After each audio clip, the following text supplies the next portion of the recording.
Эмсе команданын машыгуусу Кудайга шүгүр жакшы өтүп аткан.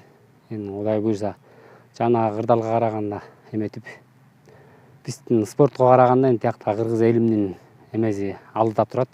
Эми Кудай буйрса биринчи спорт эмес, биринчи кыргыз элимдин ден соолугу үчүн биз спортко эле эметпейбиз, болгону жана Баткен элинде болуп аткан эмеге чоң эмелер болуп атат, кайгыруулар ушул жерде.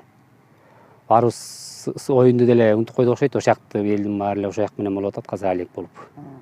Кыргыз элин баарыбыздын каныбыз бир. Эми биздин ынтымактуу малдардын баары эле кайдыгер карабайт, эл жок кандай чоңдордон кандай эме келсе, биздин ынтымактын жигиттери жана талас эли кайсы убакта болсо да барганга дайын. Баракелде, жоки. Ийгилик өзүң айткандай элибизде биринчи. Тынччылык болсун, анан кийин Кудай буйрса калганы боло берет. Assalamu alaikum kırgız elim. Biz бүгүнкү күндө ушул Кыргызстанда болуп аткан кырдаалга көрүп аябай өкүнүчтөбүз. Биз эч убакта четте карап турбайбыз. Биз Баткен эли менен бирбиз. Баракелде. Ассаламу алейкум.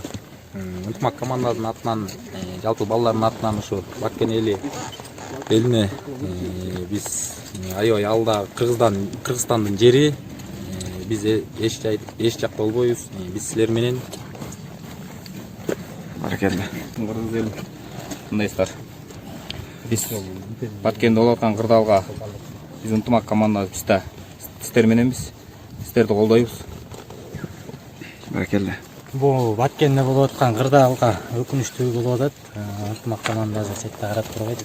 Талас эли сиздер менен Кыргызстан алга. Командасы да четте карап турбайт. Сиз Баткен эли силер менен. Саламатсыздарбы? Жалпы кыргыз эли азыр Кыргызстанда оор кырдаал болуп атат. Ошону биз да четке карабай, четке какпай ошол кырдаалды биз да карап турабыз. Биз ар дайым кыргыз бир элбиз, биз да жөн карап турбайбыз. Баткен эли биз сиздер мененбиз. Баракелде. Ассаламу алейкум, кыргыз эли.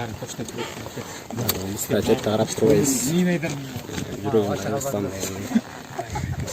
Ар дайым сиздер менен. Assalamu alaikum mekendештер.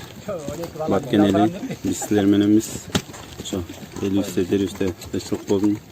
Эртерээк бул кырдаал токтоп калсын. Биз силер мененбиз. Баракелде. Assalamu alaikum kыргыз элим. Азыркы болуп аткан кырдаалга байланыштуу биз да четте карап турбайбыз. Баткен эли силер менен. Баракелде. Ийгилик жигиттер.